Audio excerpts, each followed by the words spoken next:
Hi, I'm Seychelle, a Jamaican international student from Harvard class of 2024. Welcome to Harvard Highlight, where I feature Harvard students, past and present, and their stories, showcase aspects of Harvard life and culture, and highlight interesting opportunities and communities at Harvard. If you're interested in an entertaining, engaging, and educational podcast on all things Harvard, you're at the right place. Coming up on Harvard Highlights. I literally would watch How to Get Into Harvard videos every morning, Wow. without fail. Like, whenever you need something, just ask for it. And I did, and I started doing that. To this day, that has been the biggest and best advice. Yeah. Oh, this is a really great thing for anyone who gets to make it to Harvard. The Office of International Education will fund you to work in another country. And guess what country I chose? DR.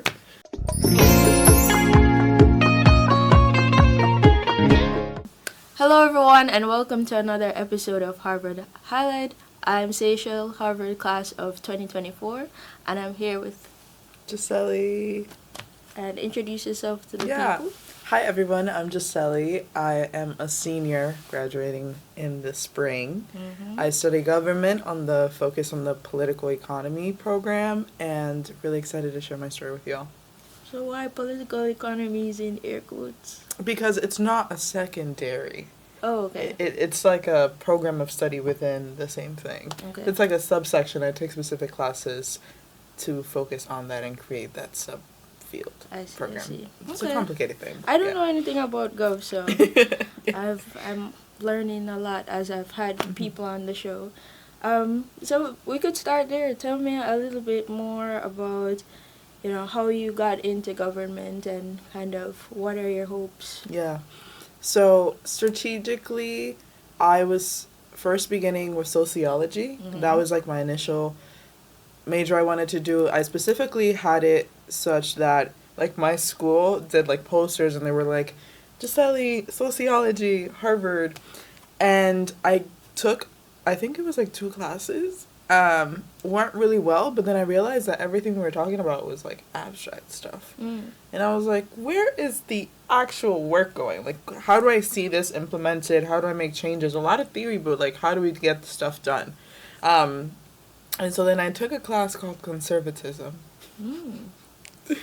And it was crazy because it was that class that made me switch over to government. I felt like government was just a lot more solid. It felt like it was a lot more foundational, and it also like allowed me to apply those foundations to something concrete. Wow. So my hope is really to go into law.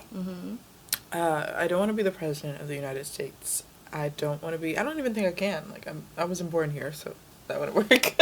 But yeah, I don't want to be the president of the DR either. I just want to be a lawyer. So that's my goal. Sounds good. And I don't know, I've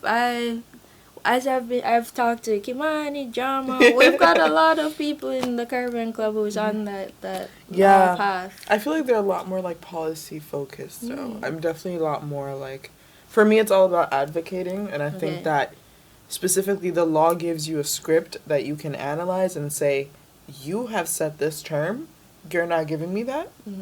I need mine back. And I feel like a lot of people don't have access to like law or like people advocating for you through the law. So I think that that's for me like the importance of being able to like be an advocate through the law is like what I love this. Like, you guys do your thing. All I'm seeing is that I'm going to have a lot a lot of friends, and that's gonna be as long as you don't rob a bank. I might not specialize in that. Girl, no. I'll be a law-abiding citizen. But one thing I was gonna ask was, so I've heard a lot of horror stories in the Gov department. Like, some people came in, they wanted to do Gov, and then Gov 50 hits. So how have you been navigating kind of like the challenges in the concentration, and do you have any advice for people who are considering it but feel like that's gonna be a barrier? Okay, so I haven't had a horror story with Gov. Oh, okay. I have only had blessings with Gov, but I also didn't take Gov 50. you have the opportunity to, instead of taking Gov 50, take Stat 100. Okay. And then you just only have to take one extra elective in government. And that's what I did, because either way, I had already taken the class. Stat 100 as a freshman, a lot of late nights at McDonald's, but, because it was like coding based, but after that, I was chilling. I was like, I don't have to take out 50. Oh, nice. So that was good for me. I will say the hardest part is the writing. And I say the writing because when you take your writing seminar, you specifically are taking it on a class you like. But the class you like is usually based on a genre that writes a very specific way. So, for example, I took the writing seminar called Friendship, but Friendship was a more philosophical sort of writing. So when you start getting to certain government classes and they want you to write, like, just very straightforwardly, you start talking a lot philosophical, they're like... So it might be a struggle. Honestly, I was actually reflecting on it. I think that I've gotten to a point now where I've mastered writing at Harvard. Nice. Like, I know how to write, but it takes a lot of time to understand what it is that they're looking for. Also, I'd say the biggest tip, talk to your TFs. Say, okay, what do I need to do to get a better grade? And they'll be like, say something that the author didn't say. Okay. Say something that you bring forth. And so that's been a lot of it. Yeah. But it's definitely allowed me to really grow as a writer. I think that, like, now I just write my papers and I talk about what I need to talk about, bring my evidence, bring my own voice, my own arguments on, like, my lived experiences or reflections that I've had throughout other classes, and everything just builds up together, and I think that works perfectly in I Gov. agree with you. I feel like my writing over the years has also grown, and I'm not even in a very writing heavy field, but I remember freshman year I took a psych class. The most I wrote was like a 5-paragraph essay coming in, so they put me in that Expos. I think it was 20, right? No, 10? 10, yeah. Oh, I they took put 20. me in that class so quick. They're just like, girl, we need to start you afresh and build you up. But it was really good, and I think it worked for me. So if you're thinking about what writing class is a good fit for you, honestly, don't be shy from, like, taking Expos 10, especially if you don't have a lot of experience with college level writing. They take you from ground zero and, like, really build you up. By the time I was done, I was writing 10, 12-page essays, and, I think I could write more if I had to. So it's become so, like,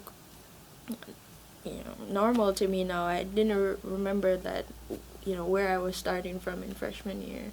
And I feel like that for other things outside of writing too. Like, I feel like I've become a better, like, public speaker, and call me to do a presentation with very little preparation. I can get up there and I could, do my thing. And I think just whether it's the classes, especially through the classes, there are just these opportunities for you to grow in terms of those, like, I don't know how you describe them, like, technical writing skills, or like, for sure. Yeah, communication in general. So. Yeah, I definitely agree. I think the rambling is something they tell you to get rid of rather quick. Why are you repeating the same sentence 5 times? And sometimes you still do. But they definitely teach you, the use of passive voice. There was, like, this one TF I had, she worked at the New York Times. She was like, I've been published by the New York Times. You will not leave this class writing poorly. So anytime she said, get rid of passive voice, I don't want to see passive voice. To this day, I'm still confused as to really what that means. But I haven't had any issues since then, so. Okay, nice. Yeah. Well, I wanted to take it a step back. We're talking a little bit about, concentrations and stuff like that. But let's start from the root. Tell me a little bit more about, like, your upbringing, and kind of tie that into, like, our discussion now about, like, Caribbean identity and all of that. Yeah, oh my god, I've actually been reflecting about this so much lately. And some things might sound complicated, but yeah, I think you don't have to go into too much detail. Yeah, I think just, like, as you grow up, you start thinking a lot about, like, how your experiences and all of that kind of end up shaping, like, who you are. Specifically, so for context, I was born in DR, but my dad was already a citizen, so I came into the U.S. with citizenship at the age of 2. And then I, like, moved around a lot in New York City because my parents separated, so that was, like, a whole thing. But I really feel like I was always very connected to, like, going back and forth to DR and back. So that actually created a problem for me where my English wasn't the best. Oh. So I got to 3rd grade. Mind you, I had already also started school really early in DR. Got to 3rd grade, took my state exam in New York, and they were like, yeah, you need to go to summer school. But because, and this is where, like, a lot of, like, the immigrant parent, like, being first and stuff comes in, like, my mother didn't know, and I didn't know, and we weren't specifically told that if you decided not to go to summer school, that you had to repeat the grade. Oh. So we said no because we didn't understand the purpose of it. And I remember when I handed my teachers the paper back, they looked at me, like, paused, but they didn't say anything. And so that comes with the assumption that, like, you can't really assume that everybody has the same level of knowledge. And I think that even at Harvard now, that's something that I think is very important. A lot of different backgrounds come with a lot of different insights and the lack thereof. Yes. So, like, I ended up repeating 3rd grade. And I'm not gonna lie, I actually think that it wasn't, like, a setback for me. I ended up being in the same, like, I guess, like, age as my other peers. But it also gave me another way to, like, reinforce myself, and it got me to Harvard. Like, it ended up working in the perfect way. So I did high school in New York. That's where originally I'm from. I'm from Washington Heights, so that's, like, a very Dominican central place. Like, okay. Literally, I live in 206, so that's, like, also very Dominican heavy. So I went to middle school with a bunch of Dominicans, went to high school my first year with a bunch of Dominicans, even ended up transferring to another high school in Midtown, because the thing about being in a space surrounded by your own people, which a lot of people don't talk about, is that people like us don't really tend to be given the same amount of resources as, like, a wealthier neighborhood. So the people in my neighborhood barely went to college. We were in middle school. There was, like, not many resources for languages. Right. Test preps to be able to get into, like, the specialized high schools in New York City wasn't a thing that was very publicly, like, known about. Specifically in high school, too, I wanted to take a lot of APs because I knew that's what it took to, like, get to an Ivy League or anything like that, in the context of the U.S. specifically.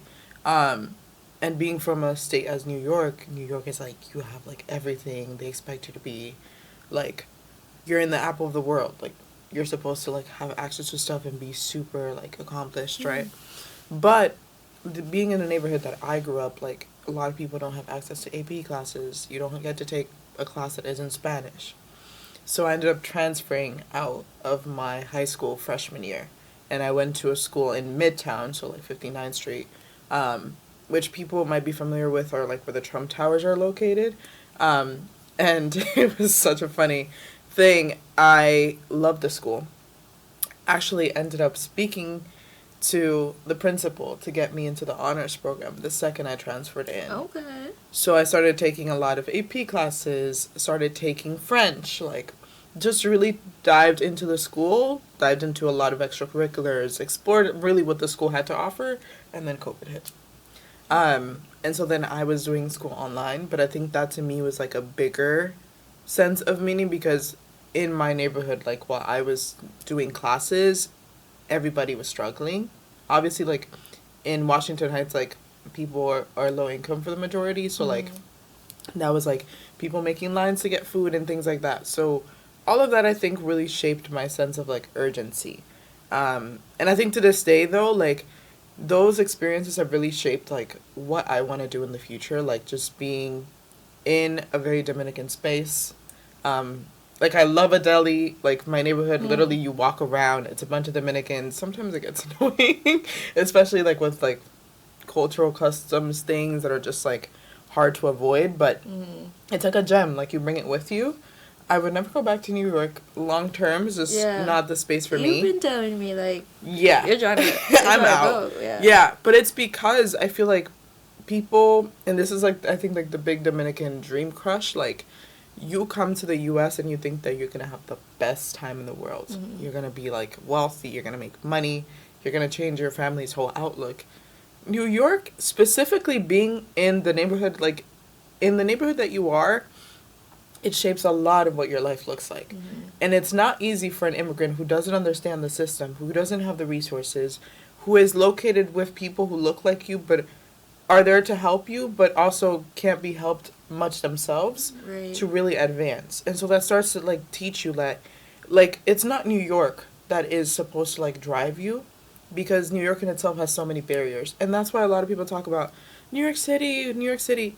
When you've lived what New York City is actually like, and you have like the difference of like you don't have the best experiences growing up, or like you see how the system actually is, there's a lower incentive to see New York as like this big dream state. Mm-hmm. If I had lived in like the Lower East Side and like I went to private school and I did all this, like if I lived lavishly, Yeah. I New really York don't would think be- I would be. yeah. Yeah, I think I'd be like, New York is the best The thing place ever. of opportunity. Yeah, but like when you unveil it, and like I think that's just been my experience, like as I've grown, just seeing everything repeat and repeat, and like going back and seeing the same issues, it really ends up shaping your perspective. So, as I've been talking to a lot of like first gen, Caribbean students, Caribbean American students, I have been picking up on this like, your community, and especially if you're in a, underprivileged community, like there's a certain mindset, and like sometimes it's easy to get caught up like that this is your reality and there's no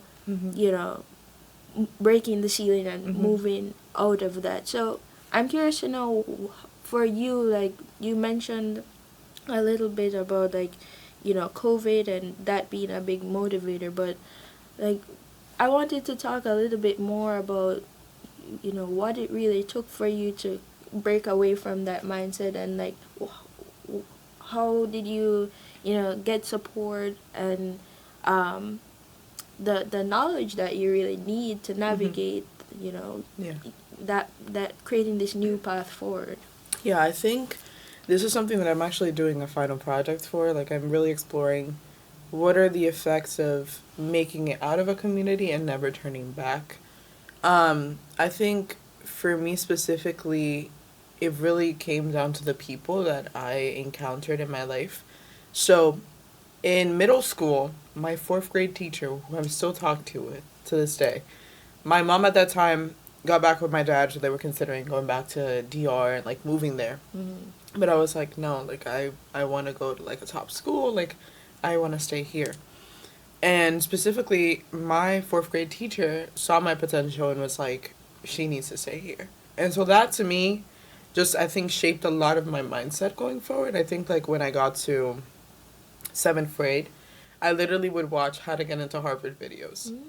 Every morning, like Wow. without fail. Like to this day, there is still a playlist on my YouTube called educational/school related. And it was everything from how to get into Harvard, extracurriculars, GPAs, like things like that. Wow. That just like really motivated me. And then obviously I actually got recruited to start like this prep program to get into a specialized high school, which you had to get recommended for, and it was really for like I think like low income students, so it was really disorganized. But that also like had me in my head like I could definitely like start progressing. But I think after that, even 7th grade and 6th grade, so 6th grade I ended up winning my middle school's like school wide spelling bee, so that to me is another okay, we're going the right track. Then I ended up doing an essay competition against the whole school. Once again, won that. So it was like a lot of different things that were telling me like you have the potential to keep going. And I think then 8th grade, I had a great teacher who I went to her wedding. Mind you, like these are connections that you make like long term. Wow. She actually was like, I love to read, so she actually gave me a book recommendation all the time. My science teacher also took me to like the National Book Convention. Like I was just like, it was just a lot of people who were really motivating me. Then with that, I ended up going to high school, and it wasn't the same resources, but then I was like, why am I going to cap myself here? Like I've already worked so far, that's when I decided to move schools. And so I think with all of that, all those mentors, I think, really motivated me to understand that, like, my future wasn't determined by those circumstances. I had the capabilities to, like, go further. And so I think when you have mentors like that, it makes it a lot easier for you to, like, stay motivated. I think also, like, my mom has also always been someone that's always been, like, you need to, if others can, why can't you? So that to me was also, like, why can't I? Yeah. So that led to me, I applied to Harvard Restrictive Early Action during the pandemic. And it was grateful enough, like, I was so geeked. Like, you don't understand. I actually was so scared, though, because I made my aunts in DR get on a Zoom with me, gave them my password, and everything. Oh, you were just like, I can't look at it. I waited a whole hour, had my friends on a Discord call, had my aunts on a Zoom call. My aunts don't really know English. like they know, one of them knows more English than the other. Yeah. And I remember telling them, I was like, if you see a lot of text, I didn't get it. Because, you know, like on the videos, they'll be like, congrats, like at the top. And I was like, if you don't say congrats, something's not right. If you don't see the confetti, confetti, I'm cooked, right? So I prepared all my application stuff early, ended up like submitting early, got my friends on that call, got my aunts on the other call. Waited an hour. Then they were both on the call. My aunts are twins, too. Oh. So, update on that. They'll be coming to my graduation. Because they applied for visa. I helped them with all that. They got accepted. So, that's been, like, the highlight of, like, my semester. Nice. But, they get on the call, and then they, like, log in. And I see them, like, going like this. And I was like, bro. I was so bummed out. I was like, I told you, if you see a lot of text, it's not good. So I'm like, no, I'm just going to go in. They're like, just wait, Yosely, just wait. But if I was so nervous that I didn't peep that when my aunt opened the portal, her eyes went like this. So that was so funny because then I go in and I see the confetti. Yeah. And I was like, I was also in shock. People are jumping out. I was in shock. I was in disbelief. I don't know what it was like for you, but... Oh, I was crying. I turned into Rudolph the Red-Nosed Reindeer. My brother... I actually have the recording. My brother comes in the room and he's like, you're pathetic. Like, relax. Wow. Even my mom was shocked because that was a year that, by the... Like, I waited an hour. So by the time that I opened it, like, the stats had already come out. They were like... 10,000 people applied. They only took 3,000, or I think it was 1,000 because restricted early action is like a smaller pool of people that apply. But because of COVID, a bunch more people applied. So I was like, oh, I'm cooked. No, your class was probably very competitive because people. No, I think strategically the restricted early action class is the most competitive in terms of like skill or like what's that word? Sometimes I have this thing where, like, the two languages kind of just, like, mix, but... speak Spanish. No, like, I guess, like, if you're, pretty much the majority of the people who get in early are either recruits for sports or legacy students. So the majority, like, the biggest bulk of seats are reserved for them. So that leaves a small remainder for people who don't have any connections into sports or, like, your parents, your uncles, whatever. Yeah. So I was like, I was like, I'm screwed. So when I saw it, I was like, oh, no, it's not looking good. So then even my mom was like, yeah, I don't think it's looking too good. But when we opened that, we were like, I literally called. Girl, you were in the 3%. I really was. And I was like, I looked up, I was like, huh? But to this day, on that note, I will never look at my admissions file. I don't need their validation. I got it on my own. And that's all. I don't know. I've been kind of wondering, should I not? But I'm not curious or like dying of the suspense. So I got in. I'm living in bliss. I think that's the thing though. Like, I don't want their perception of me. Like, for example, you know how they're supposed to leave comments? I don't want those comments to like in any way impact my understanding of myself and my capabilities. Yeah. And you have to understand, like, as someone who knows yourself, for me, this, like, people's opinions do get at me a little bit. I could never be that person, which is why I think, like, I'd struggle to be a celebrity, because I wouldn't want people's, like, I'd be thinking about it. Yeah. So I was like, if I know that's going to harm me, why would I put myself through it? That's just me. But that's just, I remember there was, like, a whole trend freshman year. Everybody was like, I'm looking at my admissions file. You do that. Yeah, you I'm enjoy good. that. Yeah. For real. Wow. So now you're here, like, Yeah. and I can imagine, like, how has that how has that shifted, like, you know, the reaction in your community, like, what was that moment like? There was, like, mixed reviews, I think. Okay. Also, just, like, being the, I guess, like, the first one to ever go to, like, an Ivy League or, like, a U.S. college in my family. Like, they've gone to, I guess, like, my cousins have gone to colleges in the U.S., but it's not, like, the same as, like, you know, like, being from DR and, like, going to Harvard. My aunts were overjoyed. My grandmother didn't even know what that was, but she was like, hey. She had this joke where I remember we were talking about, like, husbands one time in her car, and she was like, you can marry someone rich. And then, but the reason why she said that was because my aunts were telling her, you told us broke people with broke people, rich people with rich people. And so I told her, I was like, why are you telling me that? She was like, you gonna be rich now. Okay. So now you can, like, go up. But my grandmother didn't really know what that was. Then my aunts in Spain were literally like, Harvard. Like, they were, like, freaking out. In terms of my school community, I think it was funny because obviously I came in as a transfer. So I was like, I guess I kind of had to adapt to the community that already existed in my school. And then going remote made that a little bit harder.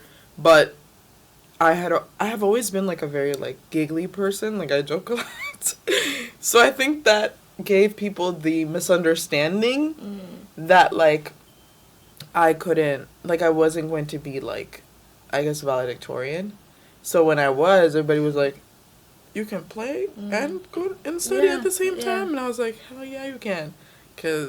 So that was really funny. But at the same time, they were also like, she does so much stuff. Like, it low-key makes sense. Yeah. So my community in school was really happy for me. I was part of the college captains because my thing is, like, I've always liked to expand, like, educational opportunity. I think it's really important. So I helped a lot of my classmates with resources to apply to college. So that was, like, a lot of the bulk of my time. I think overall it was a very positive response. I mean, like, like that one sweater for Harvard Yale. No one in my country has ever heard of Yale. Shit, everybody has heard of Harvard. Yeah. So it was like woo, like, it was like that. Yeah. Nice. And I don't know. Sometimes they're mixed reviews because not everyone is gonna be happy for your success, but you know, it's good to know that you do have some people who understand, like, the journey and can be, you know, happy for you and, like, wish you the best. But yeah, so I'm glad you had, like, some support, and I'm sure, like, I'm sure commencement is gonna be very special. It was funny. I was literally thinking about it. I was like, I don't wanna graduate. What? I don't wanna graduate. You don't want to say goodbye? Oh, I hate goodbyes. Like, for real. Like, I'm walking around campus. I'm like, dang, I'm never gonna see this again. Unless I go to law school here, but, like, that's looking rough. But no, I'm genuinely very, I guess, like, I think reflecting a lot about how, like, one person's success can mean so much for the success of a community in itself. Like, even after I got into Harvard, my brother, who was always like, school, locked in. He's at Cornell right now, pre-med track. Hey. So that was also, like, I think that's exactly what I mean. Like, one person's success, and by that I mean success or step towards success, can really motivate someone else. And that's why I really hope that, I guess, narratives in itself can serve as a motivation for other people to feel empowered and capable of reaching, I guess, positions like the ones that we're in. because I think although this isn't necessarily a full position of privilege, it's a privilege to be here. And that's a privilege that a lot of people don't have. And I think that when you start talking to people outside of these spaces, I've gone to DR for a lot of the summers to really like speak to people and understand and it really makes you be grateful because they really wish they could be in our position a lot of the time. No matter what struggles we have come to experience here, like it's a sense of like it's a dream for a lot of people, which is kind of what I try to like tell myself whenever anything like goes off. Yeah, I wanted to. There's so many questions I have to ask because I'm just like learning about your story, which is really really cool. But I wanted to kind of now shift to your time here at Harvard. So I'm curious to know what was, if you could go back to your thinking about freshman Yosely, like how would you describe her and like what would you say? Give me some like highlights from freshman year and kind of your lessons from freshman year that Lord. you've taken. Well, let me tell you, freshman Yosely was very gullible. I think growing up the way that I have, like I lived a very sheltered life. I didn't really understand a lot of the experiences people have had here. But the biggest takeaway I learned as a freshman at Harvard is that always advocate for yourself. It does not matter whether you want to be nice. There's this phrase in Spanish. You could say I'll it in say Spanish. it. Yeah, it's called Pena semana de jodete, which means pity is sister of screw yourself. Because at the end of the day, you can pity somebody, but pitying them fully and putting yourself last is going to screw you over. So I think it was like that realization. There were a lot of moments where I had to advocate for myself freshman year, whether I was in class or like in terms of like where I needed to feel comfortable in a space. I ended up like moving to another dorm as a freshman. But that was because like there was just like a lot of situations that I knew I couldn't feel comfortable in a certain space. So it took a lot of like, I guess like bickering to get what I wanted. But literally I remember my TF, who I had to advocate for myself a lot with, like, and she fully encouraged it. She was like, whenever you need something, just ask for it. And I did. And I started doing that.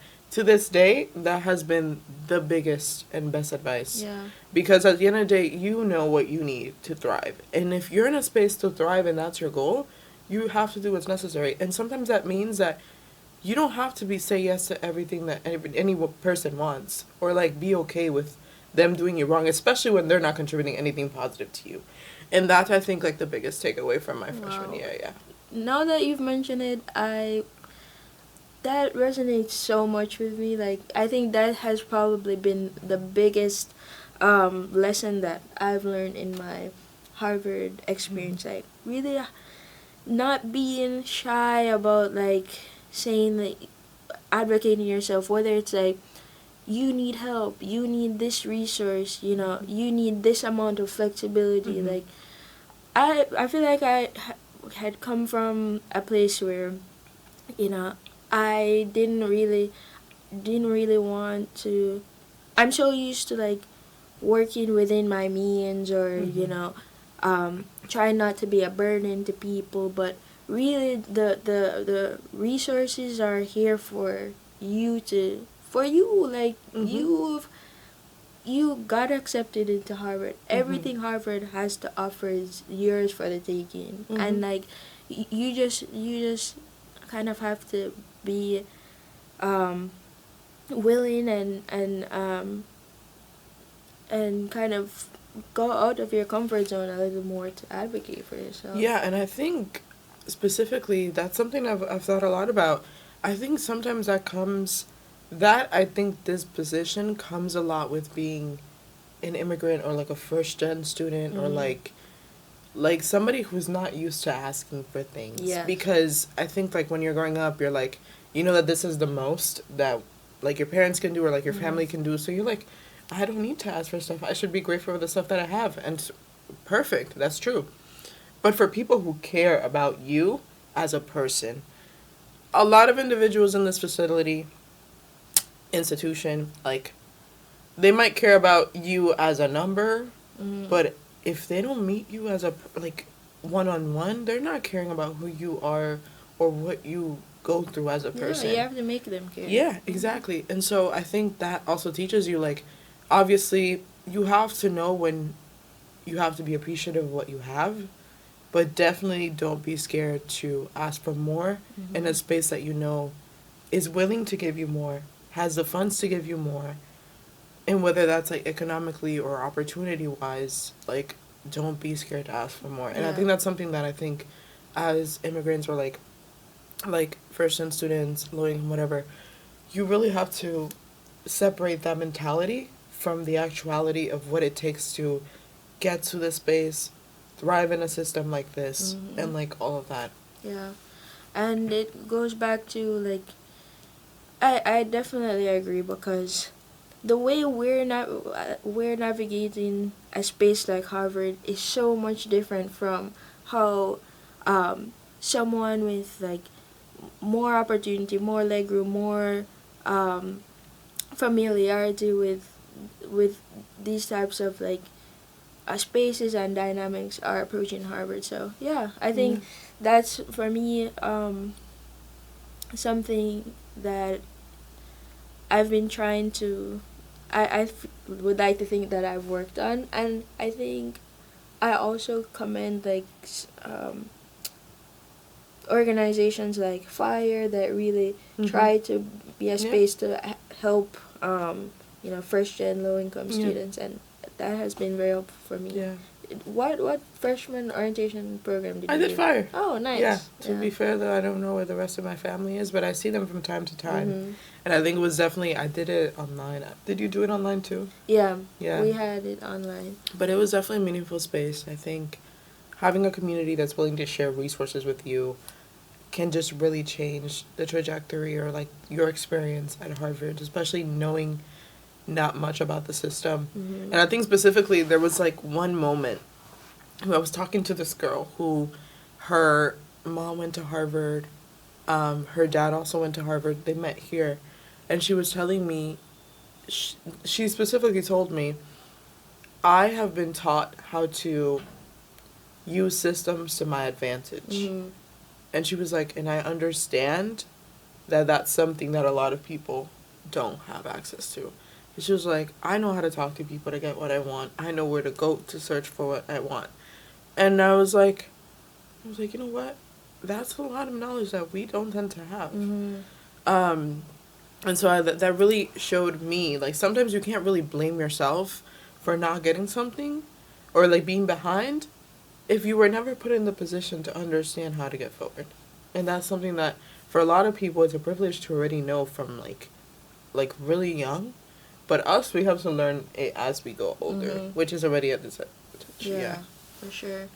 Well, yeah, I think for me, like, I strongly encourage people to, tap into the Figley communities, first and low income, and really try to be. I think it's also has been a big part of my Harvard experience, like, feeling a little like, what will people really understand? But, like, I found, like, a lot of solidarity in the Figley community, and I haven't talked about that yet on the series, but perhaps I could talk more, like, in another context. But yeah, I think also, I'm gonna say this, and this is something that, like, I think it sucks that it's how it has to be, but you can't necessarily expect the Figley community, though, to be and teach you everything, though. Okay. Because that's the thing, is that you have a lot to learn from people, and I think that's kind of, like, a good thing. If you find people who aren't necessarily Figley or low income, obviously they're never going to understand, but if they're kind-hearted enough to teach you their ways, you learn a lot. I think for me, like, it's been hard being in certain spaces where, like, obviously, like, I'm surrounded by, like, wealthier people, but that's honestly the whole Harvard experience. So taking the good things and leaving the negative. Just learn as much as you can. You have so much to learn from, like, teachers, but also from students themselves. Yeah. like, obviously, take the good is the emphasis I'm going to say with that. Yeah, Don't take the bad. I'm not saying that, like, to only surround yourself with Yeah. figly people. But I think like, they're definitely yeah, a really important support system. exactly. Yeah. I always emphasize this, like, getting stuck in affinity groups can there are, like, pros and cons to it, and I strongly suggest, like, yes, there's a lot of joy that comes from being in an affinity group, but don't I would recommend, like, you know, I always find that you learn and you connect with people when you least expected, and not because you don't have certain things in common mean that you can't, like, connect with this person. And learn So from just them. be open minded. Yeah. I feel, but I yeah, agree. and you can get information from a lot of people, especially at a place like Harvard with For so sure. many different kinds of people. For sure. Yeah, but I appreciate that caveat. I wanted to ask a little bit more, like, about kind of what things you were involved in freshman year, and also talk a bit more about your involvement in DSA. Yeah. So freshman year, because it was a rocky sort of thing for me, I remember I missed the first Mango brunch, which is the DSA's first event of the year. We always have a Mango brunch. I missed it because I slept through it. I was so upset. But second semester, I said, you know what, we're going to start going to things. So I started citizenship tutoring, which I ended after a bit, but, well, I think I ended it sophomore year, but did that, learned a lot. I started becoming involved in the Black Pre-Law Association, started going to DSA events, and then after, because you have to start really getting accustomed, sophomore year, I was like, you know what, I'm getting it. So that's when I really, dived into things. So I was secretary first of the Dominican Student Association, then I became vice president, and I did that last year. I became director of communications for the Black Pre-Law Association, and now I'm vice president. I do small claims advisory service, which pretty much, like, gives legal advice. Well, we don't give advice. We give legal information. Yeah, because we don't have the JD yet. We give legal information to people who have cases that are too small for lawyers to take. Okay. And just, like, I'm really doing as much as I can. Obviously, collabing with HCC, I remember, like, the foods that we would have, like, just bringing the community together. What you mentioned the Mango brunch, but what are your other, fun DSA memories? And So we did this community service event with an organization in Boston called Fundo Arco. And pretty much we did, like, this Christmas event for the elderly. And honestly, it is one of, like, the best memories I've ever had, like, in terms of community service at Harvard, because you had, like, the elderly and you were, like, serving them food and dancing together, and it was just, like, a joy in togetherness that was just, like, I think that goes past any age divides. Like, it doesn't matter what age you are, you had a fun time. And then also every year they invite us to the Independence Day Gala. okay. And it is such a fun time. Like, top events of my year. Actually, I make an Instagram post about that same event every single year. Matter of fact, I need to text Erica. She needs to, even though I'm not on board this year, she needs to add me to the list because I'm going again. Okay. But it's really nice when you're able to share a space with your community and find it in Boston. Like, a lot of Dominicans are in Boston. I think Mayor Wu at the time, I don't know if she's still mayor, but she said that Boston was, well, Dominicans were Boston's largest immigrant community. So that's why, like, we have such big events. And a lot of my family that I've met here, I never knew before. But a lot of my family also lives in Boston. So it's like you see how, like, a org can really bring you so much closer to people that you didn't know, but, like, also bring you a sense of, like, home back. Yeah. I love that. I was talking with Jasmine, and she was sharing that like she has definitely been able to be in touch with her roots and her Haitian roots. Being in a place like Boston, because they also have a big Haitian community. For sure. Yeah. Yeah. Wow. I mean, so since you have that sense of, community and, um, you can still be in touch with your Dominican culture. Like, do you still, like, deal with a lot homesickness and that sort of thing of like differences with like New York and also Well, back in DR? But let me tell you, last night I ordered a gyro. I have a hard time with the food. Okay, I can, but when you're on Instagram and somebody comes up and they're making rice and peas and beef and they got the avocado on the side and you're out here eating dining hall food, it's a heartbreaking moment. I was literally texting my mom. I was like, I really want an avocado. There's no way I'm paying $5 for an avocado. She's like, just do it. Like, you just eat it like that? But this is, no. It was like the rice. Like, it's just like so good. You want it on the side. And like in DR, my family has an avocado tree. My grandmother will eat avocados with crackers. Every single time that our tree puts out avocados, she's like, she tells my uncle, you have to go and get me some. Go get me some. This woman will eat avocados with anything. So I think always the homesickness is there for me. Like, I go to DR 3 times a year. What? Oh, for sure. Everybody's asking, what was it? They always ask me, you always go to DR. Don't you go somewhere else? And you haven't brought me. I'm pissed on so many levels right now. 3 times a week, 3 times a year. Hear me out. No, sorry. No, literally, they'll be like, why you're not going? Come with us to Miami. Come with us. Where? I said, sorry, my flight, that money's already booked to DR. And I love it over there. Like, I love, literally, so, this is a really great thing for anyone who gets to make it to Harvard and, like, wants to do work abroad.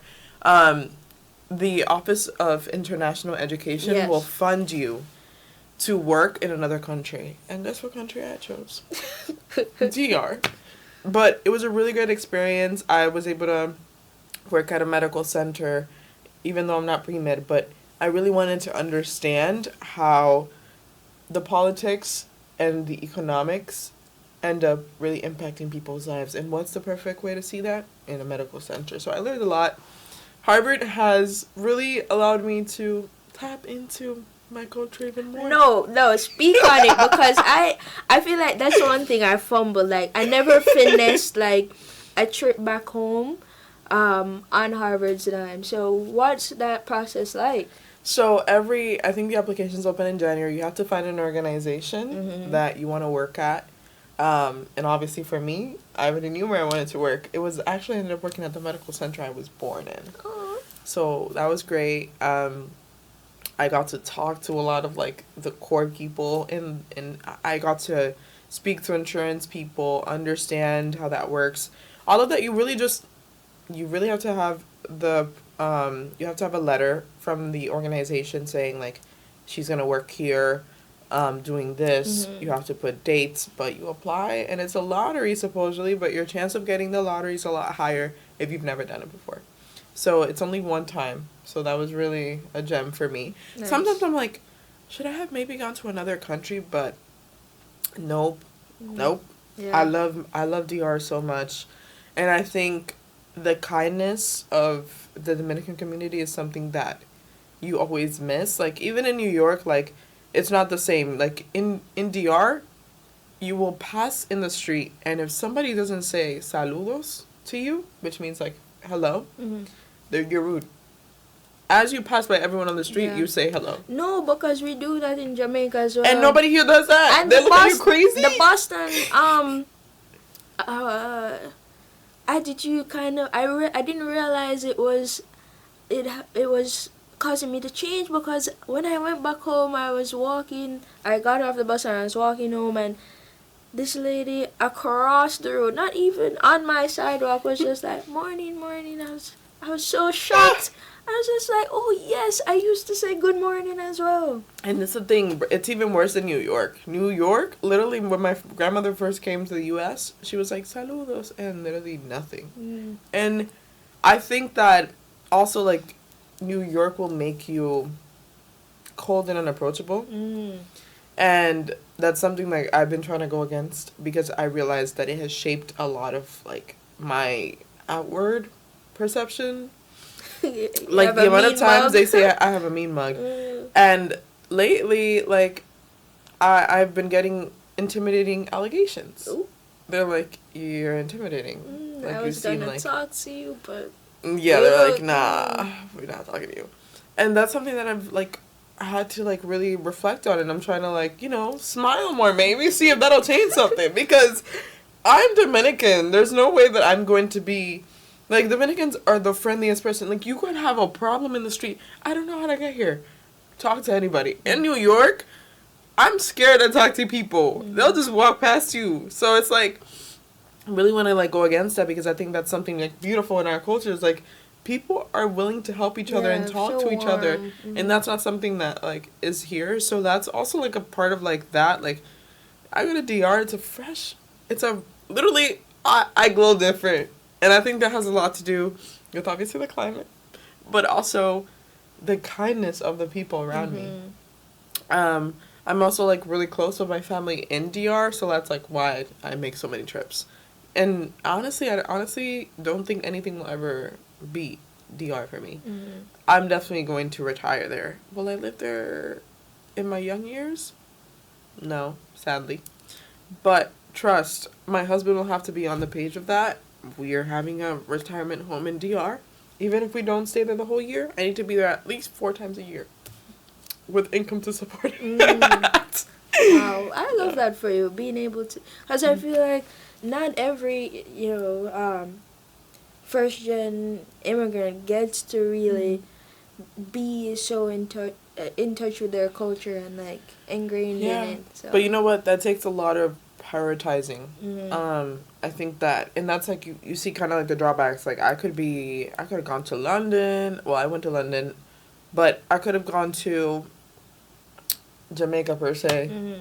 I could have gone to Peru. I could have explored a lot of more countries, but I'm not gonna lie, like, it's just, I need it for myself to have that connection with my culture. Just, and honestly, there's nothing better than speaking to people in DR, because the experience of people in DR is so much different than the people here in the US.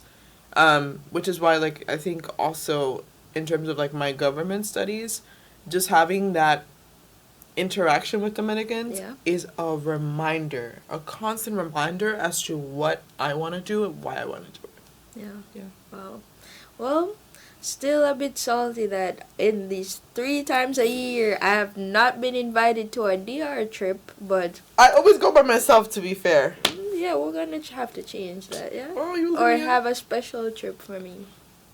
Okay? Yeah, I'll let you, let you know the details. Okay. Yo, I need the details. Yeah. Well, okay. Don't make me go to like a bunch of historical sites. When I went to London, I couldn't do it. I'm more of a relaxation. I'm not a big My brother really likes to plant stuff. So like mangoes, we have mango trees, avocado trees. Yeah, like we have like a land that we're just making food from there. It's really nice. It's really annoying when the flies try to eat your food though. That's the one thing. Being in the Caribbean, you leave your plate on the table. No, and then you flies, have to cover it with something. That's why I don't leave it. Actually, I walk around with it and I'm like... No. But that's not something we have to do here. Like, you know, you look back and you're like, the little moments, man. Or like the roosters, like when you're sleeping the chickens from the neighbor. Yeah. Like, it's such a nice vibe. Yeah, I grew up mostly in the city, so I didn't have like a bunch of roosters around me. But I live in the suburbs, but this woman next to me, she has a thing for a bunch of animals. But I used to love going to country, which is what we call any place outside Kingston. But yeah, I always wanted to go back. It's very peaceful. Anywho, I digress. So yes, now you're in senior year, you're wrapping up, like, do you, what, I feel like since we've been talking, like, it sounds like, you know, you've had very, fruitful experiences on the extracurricular side, and, you know, you've been navigating classes and advocating for yourself. Like, how do you feel about your Harvard experience so far? I think that it was definitely a really important thing in my development. Like, I think, like, if I hadn't gone to Harvard, I wouldn't have the understandings of myself, of the world, of how the world works, how communities work. I think all of that is something that I've had to experience here. And I remember when I first got in, there was a mentor I have, she graduated from Harvard, and I remember speaking with her on the phone for the first time. The way that she spoke was so eloquent that I was like, I want to speak like that. Mm-hmm. Like, I want to exit Harvard speaking like that. Mm-hmm. Just the vocabulary that you learn, the amount of pages I've read, Lord. The amount of historical knowledge, the understandings. I think also it's really shaped my perspective on how to approach problems. So we have this really big thing in government that I really swear by, and it's comparative analysis. How do you tackle a problem? A great source of doing that is compare a lot of different countries, a lot of different examples of a situation, understand why they are the way that they are, what worked, and see if there's any way that you could compare to come up with a unique solution. Yeah. And that's, to me, like, I think that will forever be my biggest takeaway from Harvard, especially as a government major. My government professors swear by it, and I do too. Like, it's just, even in life, like, your own personal things, you can't come up with a solution unless you have the experiences. Either you hear about them, you experience them, to really help you understand things.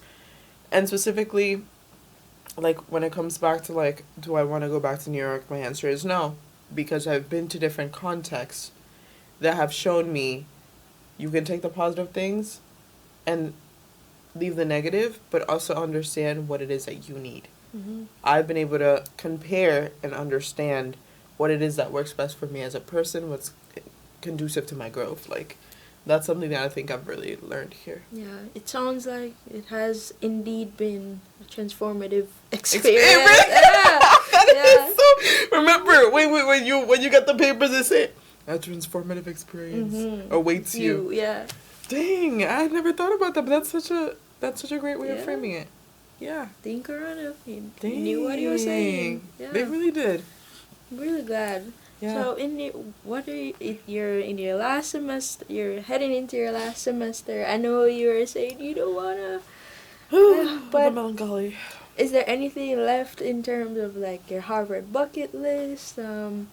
Or anything you're looking forward to your senior spring? My Harvard bucket list. I was actually thinking about this on the way here. You're so spot on, Seisha, today. But I'd say on my bucket list, I still haven't found the love of my life. Ooh. So I don't know if that'll happen in the spring. Harvard honey? Securing that double legacy? I don't know about all that. But I think definitely I actually want to explore the topics I care about more. So I actually am going to be doing an independent study with a professor here. Okay. I didn't want to write a thesis. I didn't think I wanted to write a fat paper about, like, something too deeply. But now I'm like, I want to be able, like, I have all my requirements to graduate, only need to take 4 classes. Let me take classes about things I care about. So I'm actually going to be doing this study about how a history of corruption ends up impacting the political and economic state of a country in the future. I'm just really interested into, like, what makes a country work and what doesn't. That's the government major in me. It's just really... But I'm really interested in just, like, really diving in and thinking more about how I can apply what I learned to my Dominican culture, my country. Like, just always thinking back, like, my country is just for me. Like, the best thing. And so I think that's definitely that. I really want to explore things I care about more. I want to keep building connections with professors, like, being a little bit more bolder in terms of, like, asking for things, having one-on-one conversations, Right. not being scared to speak up in class. They called me a section kid. I've always been a section kid, but you know what I became this semester? A lecture kid. Hey. Especially when you get to the point where you really are passionate about something and you know what you're talking about, raise your hand. Yeah. No. Say something. I used Ask a to professor. Even my freshman year on Zoom, I would be so terrified to unmute and speak or raise my hand. Yeah, in it used the to be Zoom the same function. thing. And you know what? I was like, hell no, I'm graduating. Mm-hmm. But in that sense, I feel like I do have to be a little bit more bolder in other aspects of my life. Okay. But in terms of my academics, really finding resources, really talking to people, I think it's I'm really making an effort because it's my last shot. Yeah. Sadly.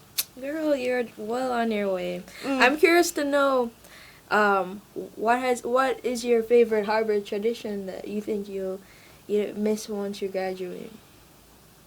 I'm between two. I love a Thursday dinner.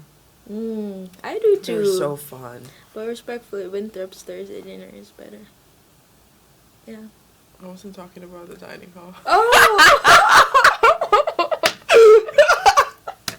I should have known. Okay. Imagine the dining hall on Thursdays be kind of... No, that's why it's so bad. It's so Winthrop bad. own is really nice. But I will say, favorite Harvard tradition, apart from the Thursday dinners, because it's just like a fun time to just eat and like hang. Grendays. Grendo's Wednesdays. Maybe that's like a new and upcoming thing in a few years. I hope it continues. Every Wednesday, a lot of like students will go to the bar called Grenzo's and just chill there, and it's such a chill vibe. I'm also gonna miss talking to like all my like dining hall staff. Like I have such a fun time with them. One of them acts like my mom. Like it's just fun. Even Bon Lee, she's like the person who swipes you into the house. We talk gossip all the time. Yeah, Bon Lee. She knows about my mess. She'll be like, you know what you need to do? Stand in the wall, hold a hand up, and I'm like, you're funny. Wow. Yeah, she's funny. But no, I'll miss those things. Yeah. Well, I hope in the next semester you really get to soak all of that in. I hope so. I'm hoping to have a transformative winter break. As you should. And by that I mean a mentally transformative one. Yeah. All right. Well, I don't know. I feel like that's a wrap for today. Yeah. I really appreciate it. This was such a fun time. Yeah, it was. It was nice talking with you. I'm kind of sad it's kind of winding down to the last days, but I'm glad we were able to sit down and chat. And this was really transformative. I'm gonna be using that word all day now. All right, so I'm gonna close and say that is a wrap on today's episode. Thank you so much for watching, and if you enjoyed, please like, comment, share, and subscribe. And of course, you know, my girl Yosely is looking for someone. Hit her up.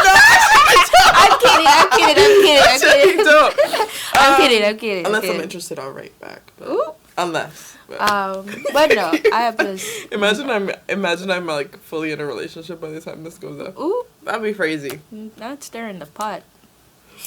But I'm just messing with you. But until next time, see ya. Bye. Bye. Thanks for watching Harvard Highlight. Subscribe for more content. Check the links in the description for more information from this episode. Feel free to ask questions and leave a comment. And before you go, like this video.